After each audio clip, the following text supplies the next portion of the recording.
Hello friend, welcome to my channel Savita Tomar. आज की कहानी का नाम है कपिला गाय और कुम्हारनी की बेटी। कपिला गाय और कुम्हारनी की बेटी। एक था कुम्हार और एक थी कुम्हारनी। उनकी 1-2 साल की बच्ची थी। तो एक दिन कुम्हार ने कुम्हारनी से कहा, आज हम लोग कुम्हारी के लिए जंगल में मिट्टी लाने जाएंगे। उस पर कुम्हारी ने कहा, हाँ जी चलेंगे। तो कुम्हार ने हाथ में फावड़ा पकड़ा और वे चला जंगल की ओर। कुम्हार ने क्या किया कि बच्ची को गोद में लिया, टोकरी हाथ में पकड़ी और चली कुम्हार के पीछे जंगल में। तो जंगल में जाकर कुम्हार ने अच्छी सी ज़मीन देखकर फावड़े से उसे खोदा और बहुत सारी मिट्टी निकाली। उस मिट्टी को कुम्हारी ने टोकरी में भरा और सिर पर रख लिया। सिर पर टोकरी रखी तो वे नीचे झुककर बच्ची को गोद में उठा नहीं सकी। उसने कुम्हार से कहा, अजी थोड़ा बच्ची को उठाकर मेरी गोद में रखो। इस पर कुम्हार एकदम भड़का, कहने लगा, तुम इस बच्ची को घर लाओ या इस मिट्टी को, तुम घर आ जाओ या इधर ही रहो, मुझे उससे कोई मतलब नहीं। कुम्हार तिल मिलाकर पत्नी और बच्ची को वहीं जंगल में छोड़कर चला गया। उसके जाने के बाद कुम्हार ने सोचा, यदि वे मिट्टी की टोकरी घर लेकर नहीं गई तो कुम्हार उसे पीटेगा। तो उसने क्या किया कि उस बच्ची को वहीं छोड़कर भी मिट्टी की टोकरी सर पर लेकर घर चली गई। उसके पीछे अकेले उस जंगल में भी बच्ची घबरा गई और ऊ आ करके रोने लगी। लेकिन उसका रोना सुनने के लिए कौन था उस जंगल में। वे रोती चली गई। शाम हो गई। बच्ची डर से अब ज़्यादा ऊंचे स्वर में रोने लगी। तो उस ओर से भगवान की कपिला गाय जा रही थी। उसका रोना उनके कानों पर पड़ गया। इस घने जंगल में बच्चे की रोने की आवाज़ उन्हें आश्चर्य हुआ। आवाज़ का सुराग लेकर वे ढूंढते वहां पहुंच गई। तो उन्होंने देखा कि एक छोटी सी बच्ची अकेले ज़मीन पर बैठकर ज़ोर ज़ोर से रो रही है। वे दृश्य देखकर उनका दिल करुणा से भर गया। अरे किस निर्दयी ने इस छोटी सी बालिका को इस जंगल में छोड़ा है। शायद कोई पत्थर दिल ही होगा। सभी गायों ने बड़े प्यार से बच्ची को चाटा। उस झुंड में एक गाय दुधारू थी तो उसने बच्ची को अपना दूध पिलाया। पेट भरने से और गायों के प्यार से चाटने से बच्ची का रोना थम गया। फिर खेलने लगी। तब गाय उसे वहाँ छोड़कर अपने गोद में गई। सुबह फिर बच्ची के पास आकर उन गायों ने उसे प्यार किया, दूध पिलाया। फिर शाम हो आई। शाम को वे वापस वहाँ आ गईं। ऐसा कुछ समय तक चलता रहा। गाय का धरोषण दूध पीने से भी बच्ची बड़ी स्वस्थ हो गई, जल्दी जल्दी बढ़ने लगी। अभी उन गायों को ही अपनी माएँ समझने लगी।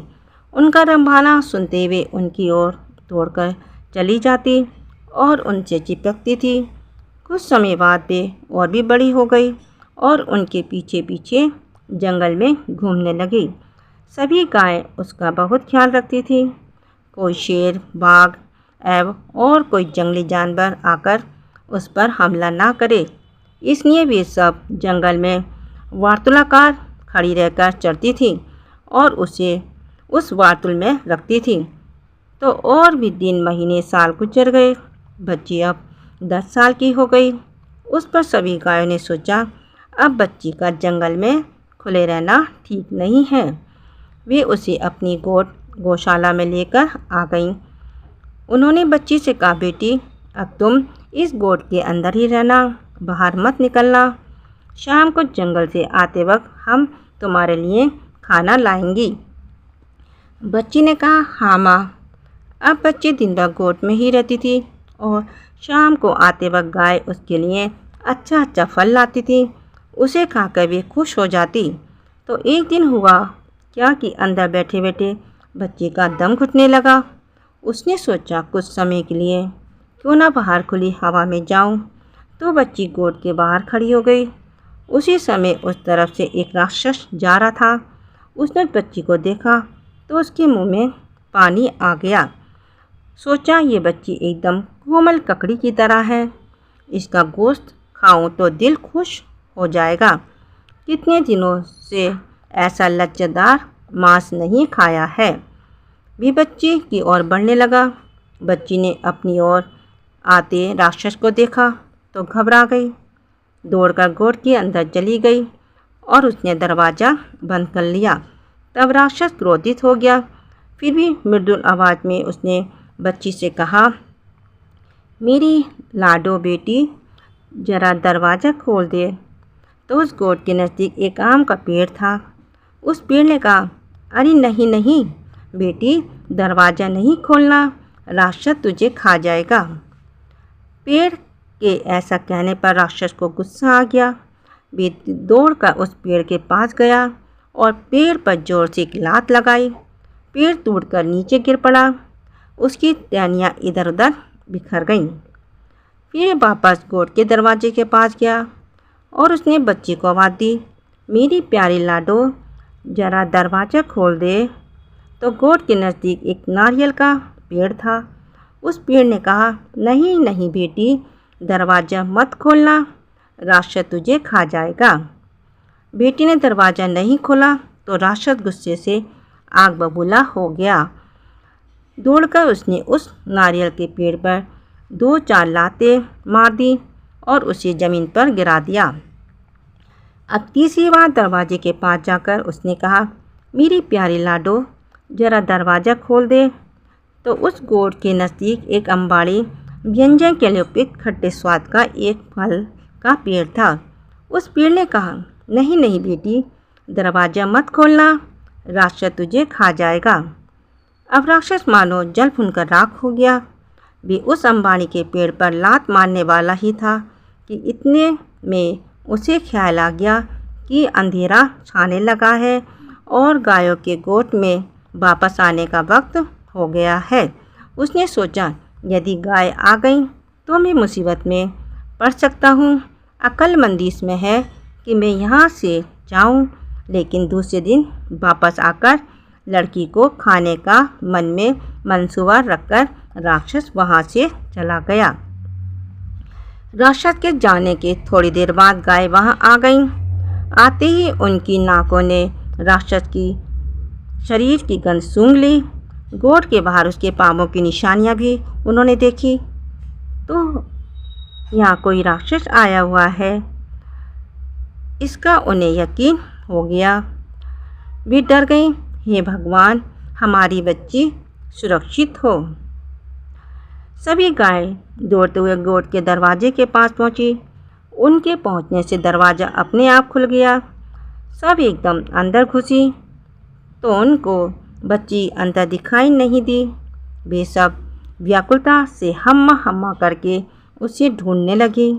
ढूंढने के बाद बच्ची एक कोने में सेमी हुई रोती उन्होंने देखी तो गाय दौड़कर उसके पास गई, उसे चाटा और पूछा, बोले बेटी, क्या हुआ, किसने डराया तुझे?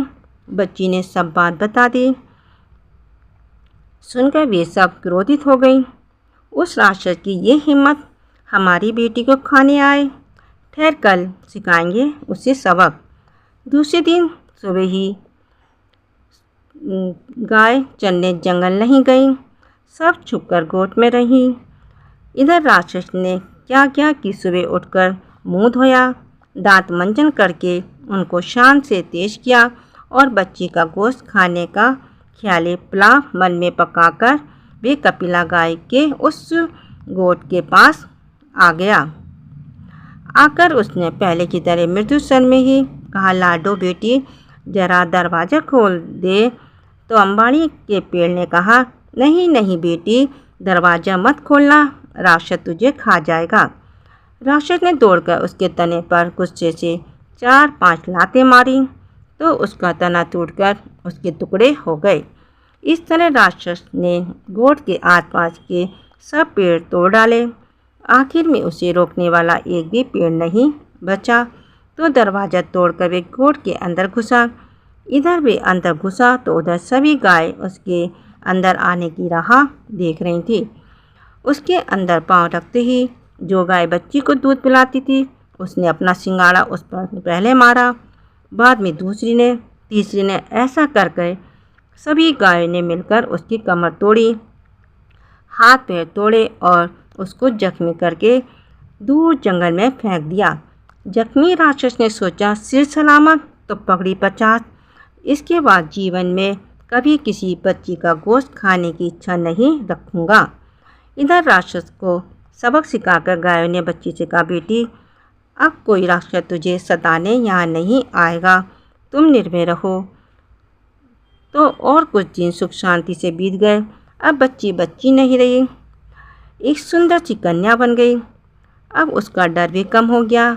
गायों के जंगल में चरने के लिए जाने के बाद भी गोद से बाहर निकलती, झरने पर जाकर स्नान करती, पंछियों का संगीत सुनती, पेड़ लताओं पर खिले सुंदर से फूल तोड़ती और उन्हें बालों में लगाती। एक दिन हमेशा की तरह वे झरने पर स्नान करके फूल तोड़ रही थी, तो उस तरफ से उस राज्य का राजकुमार जो शिकार के लिए निकला था, एक हिरन के पीछे पीछे दौड़ता वहां पहुंच गया। उसने उस कन्या को देखा और उसे भी बहुत भाग गई।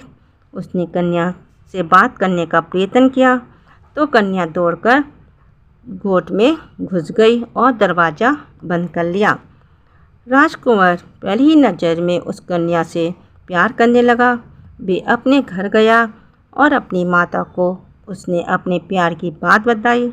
राजमाता ने भी बात राजा को बताई तो राजा ने कहा, ठीक है, जैसी पुत्र की इच्छा, यदि उसे वे कन्या पसंद है तो उसके साथ ही उसकी शादी करेंगे।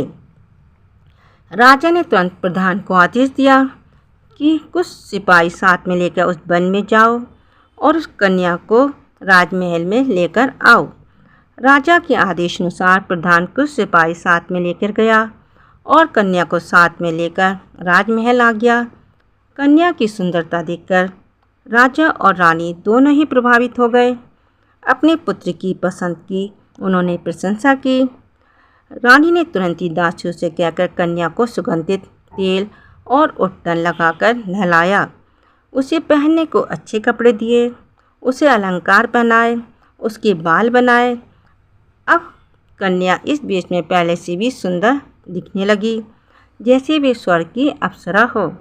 कुछ दिन तक रानी माँ ने उसे अपनी देखभाल में राजघराने की रस्में और रिवाज की शिक्षा दी।